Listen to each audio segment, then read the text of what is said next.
Well, Chicago is a city that's not ununique of most major cities in the United States. We have a budget deficit of about $700 to $750 million.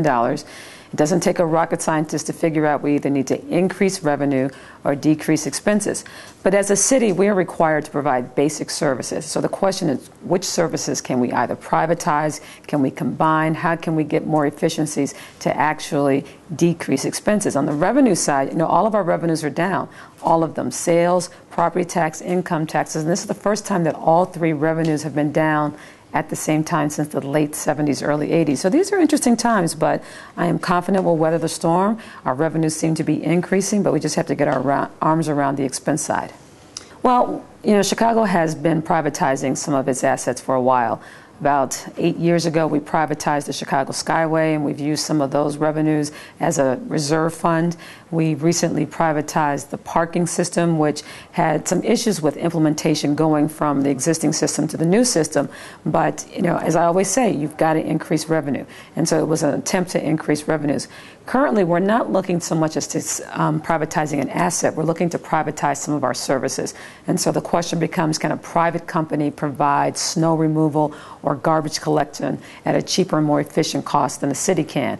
Can a private company run our water department at a better cost than the city can? So we're actually evaluating. And as far as I'm concerned, everything should be on the table. We should look at everything and then make an informed decision. Generally, I'm very supportive of TIF financing. I like to use the example when I was an investment banker. I did a transaction for the city of Detroit where they took a very blighted area and actually built the new Tiger Stadium, Major League Professional Baseball Team stadium in this TIF district, and it has been very, very successful. I think what we have to be careful of is making sure there aren't any sweetheart deals done. Some of the concerns that people have are developers are going to get a deal anyway, but when you're in Chicago or in any other larger municipality, we are competing with the suburbs to make sure we're drawing businesses in. And so we want to give them all incentives as possible.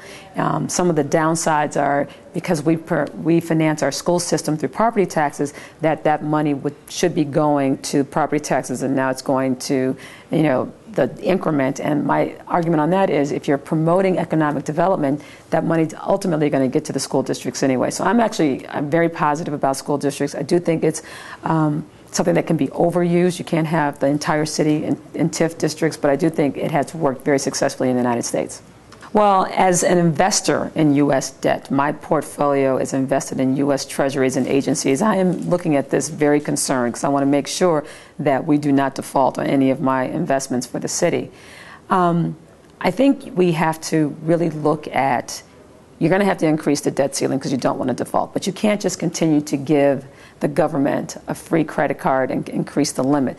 There are actually going to have to be some concessions made in terms of spending. Now, I don't think it should be on the backs of our most vulnerable citizens. You can't look at Medicaid and Medicare constantly. There are going to have to be some other things generated to make sure it's fair and equitable.